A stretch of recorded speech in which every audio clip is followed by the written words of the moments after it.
stop scrolling. If you receive Social Security, SSI, or disability, what I'm about to tell you could decide whether your next payment shows up or not. There is a February 23rd deadline that most people have not been warned about. And missing it could mean your money is delayed or frozen, even if you've never had a problem before. Please don't assume you're safe. Stay with me, because by the end of this video, you'll know exactly what to check, exactly what to do, and how to protect your benefits before it's too late. This is grocery money. This is medicine money. This is rent money. You probably already know what Social Security is at a basic level. It is the monthly payment that millions of Americans count on to get through the month. Some people receive it because they worked hard their entire lives, paid into the system for decades, and earned the right to retire with some financial stability. Some people receive it because they have a disability that makes it impossible to work the way they used to. And some people receive it as survivors, meaning they lost a spouse or a parent who was collecting benefits, and now they receive a portion of what that person was entitled to. No matter which category you fall into, that monthly payment is not extra money. It is the money. It covers your groceries, your electricity, your rent or mortgage, your prescriptions, and every other basic thing that costs money every single month. So, when something puts that payment at risk, even temporarily, it is a serious problem, and you deserve to know about it before it happens, not after. Now, here is where I need you to pay close attention, because this is the part that most people do not fully understand. The Social Security Administration, the SSA, is the federal agency that manages every single benefit payment that goes out across the country. They keep a file on every person who receives benefits. That file contains your name, your address, your direct deposit banking information, your contact details, and other records that determine how and where your money gets sent each month. That information is not just paperwork. It is the mechanism that makes your payment actually arrive. If something in that file is wrong, outdated, or flagged for review, your payment does not automatically work around it. The system holds, and that is exactly what is happening right now for a significant number of people. The SSA periodically conducts verification reviews. That means they go through records and confirm that the information they have on file still matches reality. They check whether addresses are current. They check whether banking information is still valid. They check whether reported life circumstances still match what beneficiaries have on file. This is not unusual. Financial institutions and government agencies do this regularly. But right now, there is an active review cycle, and the deadline for certain recipients to respond or update their information is February 23rd. What that means in practical terms is straightforward. If your account has been flagged, if there is something in your file that needs to be confirmed or corrected, and you do not take care of it before February 23rd, your payment can be delayed, held, or in some cases, stopped entirely until the issue gets resolved. Here is the part that makes this so dangerous. Not every Social Security recipient is going to be affected, but many of the people who are affected have absolutely no idea that they are. And that gap between who is actually at risk and who knows they are at risk is exactly where the problem lives. You might have received your payment last month without any issue. You might have been receiving benefits for years without a single interruption. And you might assume that means everything is fine right now. But that assumption is exactly what gets people into trouble. The SSA's review process is ongoing, and your account status today is not guaranteed to be the same as it was 90 days ago. Things change in the system, and the agency is not always fast or consistent about notifying people when something needs their attention. So, let me tell you about the most common reason someone ends up in this situation, because understanding the cause is the first step toward making sure it does not happen to you. The single most frequent trigger is an outdated address on file with the SSA. This catches people off guard more than almost anything else. Maybe you moved 18 months ago. You called the post office, you set up mail forwarding, and you assumed your bases were covered. But the SSA and the United States Postal Service operate completely separate systems. Mail forwarding does not update SSA records. It never has. So if the SSA sends you a notice, a letter asking you to confirm something or take action, and your address in their system is your old one, that letter goes to a house you no longer live in. You never see it. The deadline passes, and the SSA proceeds as if you chose not to respond. The second most common trigger is banking information that is no longer accurate. A large majority of Social Security recipients receive their payments through direct deposit, which means the money moves electronically from the SSA directly into a bank account on the scheduled payment date. That system works perfectly until it doesn't. If you changed banks in the last year or two, if your account number changed, if you closed one account and opened another, or if your bank went through a merger that altered your account details, the SSA may still have your old information on file. When they attempt to send your payment to an account that no longer exists or no longer matches, the transaction fails. The money does not just sit somewhere waiting for you to claim it. It bounces back into a processing queue, and you are left waiting and wondering why your deposit never came, while the SSA works through their internal resolution process, which can take weeks. There is also a third category that does not get talked about enough, and it involves people who have had significant life changes recently and have not yet reported those changes to the SSA.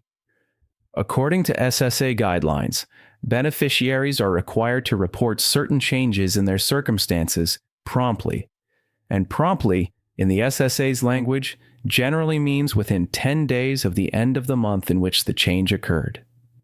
The kinds of changes that must be reported include getting married or divorced, because a name change has to be reflected in SSA records.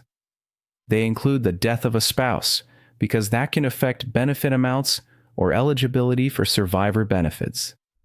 They include changes in income if you are still working while collecting, because Social Security has strict rules about how much you can earn before your benefit is affected. And they include moving to a different state or significantly changing your living arrangements. If any of these apply to you and you have not yet updated the SSA, the February 23rd deadline is the reason to take care of it right now. Not next week, not after you get your next payment, but now. What I want you to take away from this first part is simple. The SSA is not going to send you a warning in plain language that says your payment is at risk. They are going to send a letter, possibly to an address you no longer use, and wait for a response. If no response comes by February 23rd, the system moves forward without you. That is not a flaw in the process. That is how the process is designed. And the only way to stay ahead of it is to check your account before that date and confirm that everything the SSA has on file is current, accurate, and matched to your real life right now. In the next part of this video, I am going to walk you through exactly how the payment disruption actually happens, step by step, so you can see precisely where things go wrong and why catching it early makes all the difference.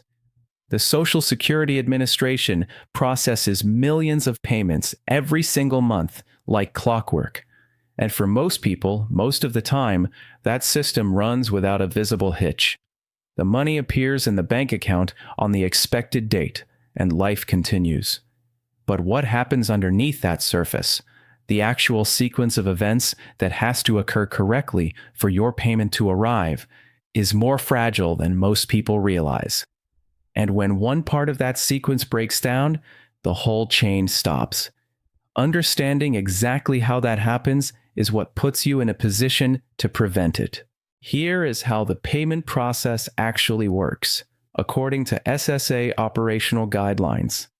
Several weeks before your scheduled payment date, the SSA's internal systems generate a payment record tied to your account. That record pulls your current banking information from your file, the routing number and account number associated with your direct deposit. It then sends that payment instruction to the Treasury Department, which is the federal agency that actually moves the money.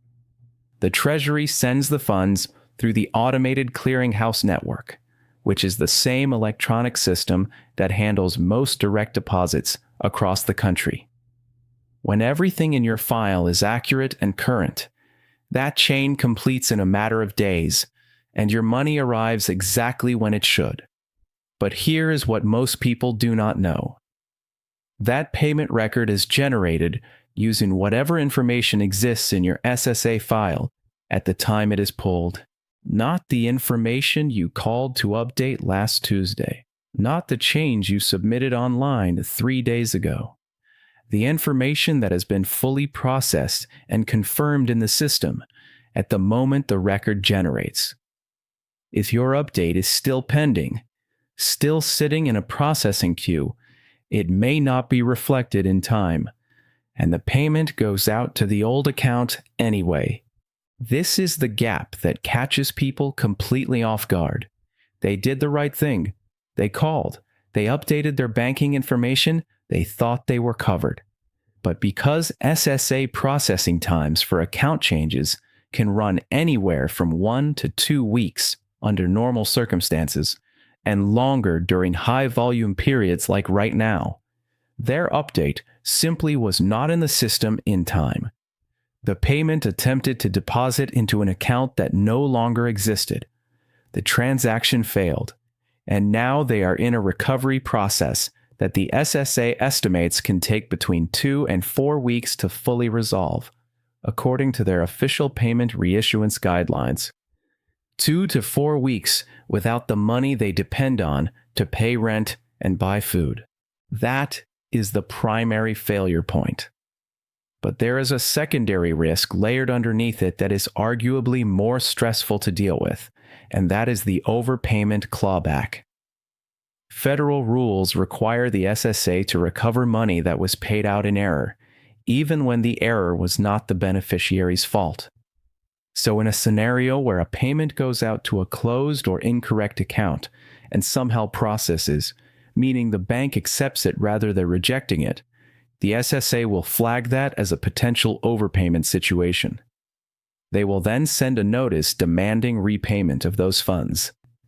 For someone living on a fixed income, receiving a letter from the SSA saying you owe hundreds or thousands of dollars back to the federal government is an overwhelming and terrifying experience. And while there are appeals processes available, navigating them requires time, documentation, and persistence that many elderly or disabled beneficiaries simply do not have the bandwidth to manage alone. There is a third pressure point that compounds all of this, and it is the one that affects people who have Medicare premiums deducted directly from their Social Security payment. Most people who receive Social Security and are enrolled in Medicare Part B, which covers doctor visits and outpatient care, have their monthly Part B premium automatically withheld from their benefit before it is deposited. In 2025, the standard Part B premium is $185 per month, according to the Centers for Medicare and Medicaid Services. That deduction happens at the SSA level before your money ever moves toward your bank account. Now, when a payment is delayed or disrupted, that Medicare premium deduction does not simply pause politely and wait. Depending on the nature and duration of the disruption, Medicare coverage can be affected. And for someone who is managing a chronic condition, taking regular prescriptions, or scheduled for a procedure, a gap in Medicare coverage is not an inconvenience. It is a genuine health risk. One retiree in Georgia, a 71-year-old widow who had been receiving benefits for 4 years without a single problem, found herself in exactly this situation in early 2024. She had switched banks the previous November after her longtime bank was acquired and her account terms changed. She called the SSA, waited on hold for over an hour, and gave the representative her new account information. She wrote down the date and the representative's ID number. She thought the matter was closed. Her February payment never arrived. When she called back, she was told her update had been received, but had not fully processed before the payment record was generated. Her money had been sent to her old account, which had been closed. The reissuance process was initiated, but it took 19 days. During that time, she borrowed money from her daughter to cover her medications. The stress of those 19 days, she later said, was unlike anything she had experienced since her husband passed. What saved her from a longer delay was that she had documentation, the date of her call, the representative's ID, and she knew to ask specifically for an expedited reissuance review based on financial hardship. Most people do not know that option exists. That option, the expedited reissuance request, is something worth knowing about regardless of your current situation. If you ever find yourself in a position where a Social Security payment has failed to arrive and you can demonstrate financial hardship, meaning you do not have sufficient resources to cover essential living expenses while you wait, you can formally request that the SSA prioritize your case. According to SSA operating procedures, a hardship designation can accelerate the reissuance timeline. It does not guarantee overnight resolution, but it moves your case to a different queue. You have to ask for it explicitly. The representative will not automatically offer it, and you will likely need to explain your situation clearly and calmly, which is much easier to do if you are calling before a crisis than in the middle of one. The contrast between the Georgia widow's story and what happens when someone catches this early is stark. A retired postal worker in Michigan, 68 years old, receiving Social Security retirement benefits, saw a video similar to this one in January and decided to log into his My Social Security account just to check. He had not looked at it in over a year. What he found was that his direct deposit information still showed a joint account he had shared with his ex-wife, an account that had been closed during their divorce proceedings 2 years earlier. He had assumed, reasonably he thought, that because his payments had continued arriving, the account must still be valid. What had actually happened was that his ex-wife had not fully closed the account immediately, and payments had continued depositing into it for months before it was finally shut down. He had not noticed because the amounts were being forwarded informally. Once he saw the issue clearly, he updated his banking information through the online portal, called the SSA to confirm the update was received, and noted the processing timeline. His February payment arrived on schedule, in the correct account, without interruption. The difference between his outcome and the Georgia widow's was not luck. It was a 15-minute account check done 3 weeks before a deadline. That is the pattern. Not ignorance of the system, not carelessness. Misplaced confidence. The reasonable but dangerous assumption that because things have worked before, they will continue to work. The SSA system does not reward that assumption. It rewards people who verify. And right now, with February 23rd approaching, the window to be that person, the one who checks, confirms, and protects their payment before anything goes wrong, is still open. In the final part of this video, I am going to give you the exact steps to take, in the right order, before that window closes. So now you know what the risk is and exactly how the disruption happens.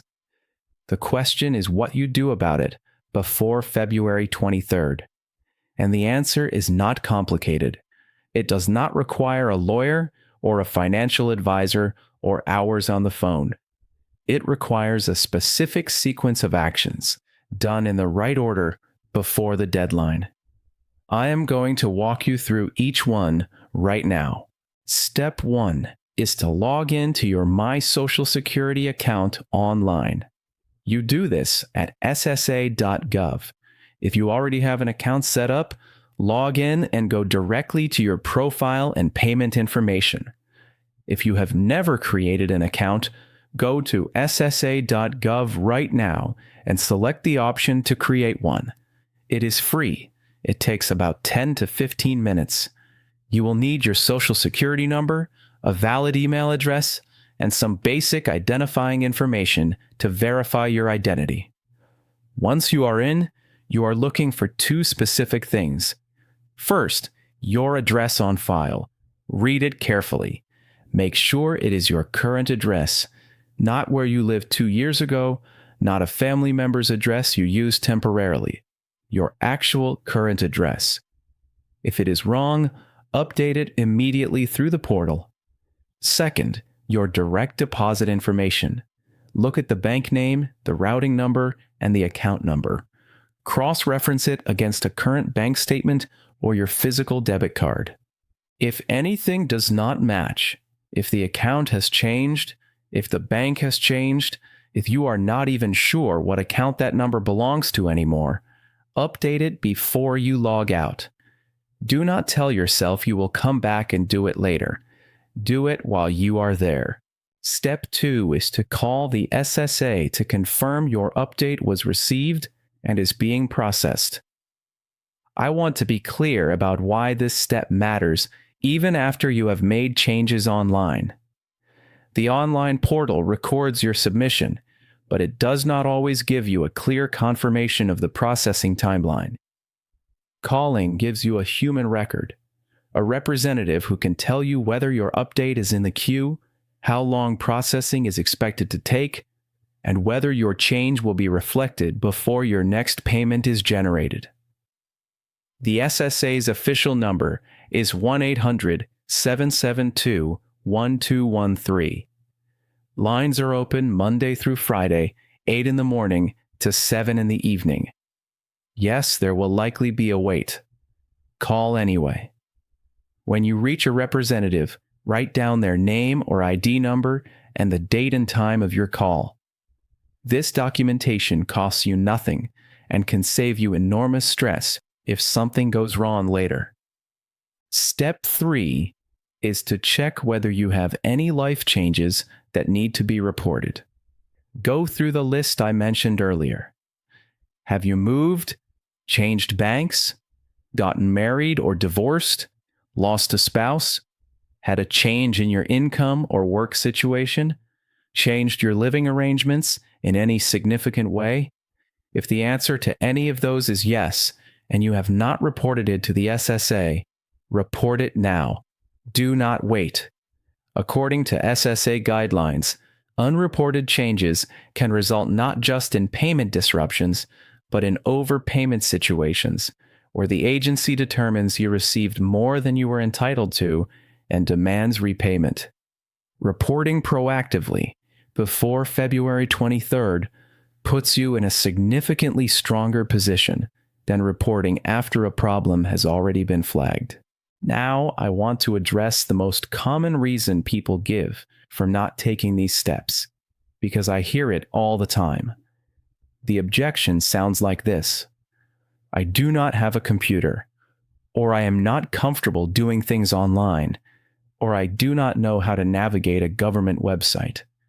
And I understand that completely. Not everyone is online. Not everyone has easy access to the internet. And government websites are not always designed with simplicity in mind.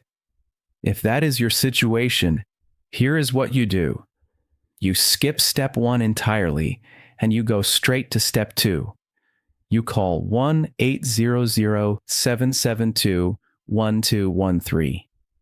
Tell the representative you want to verify that your address and direct deposit information on file are current and accurate. Ask them to read back what they have. Confirm it against what you know to be true. If anything needs updating, they can walk you through it over the phone. You do not need a computer.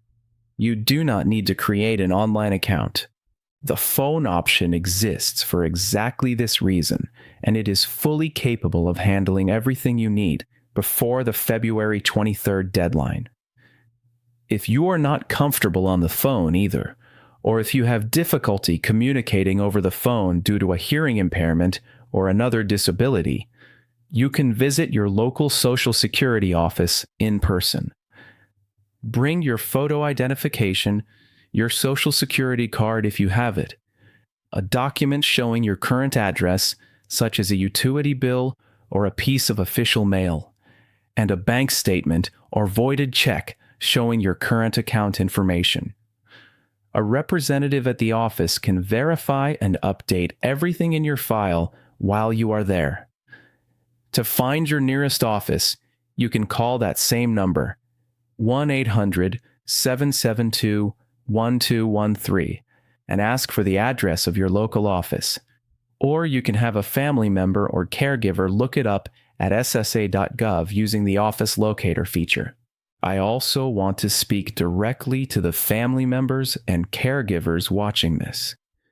If you help manage the finances or affairs of an elderly parent, a spouse, a sibling, or anyone else who receives Social Security, please do not assume their account is fine. Make it a point this week, before February 23rd, to check on it. If you have access to their My Social Security account, log in and verify their information.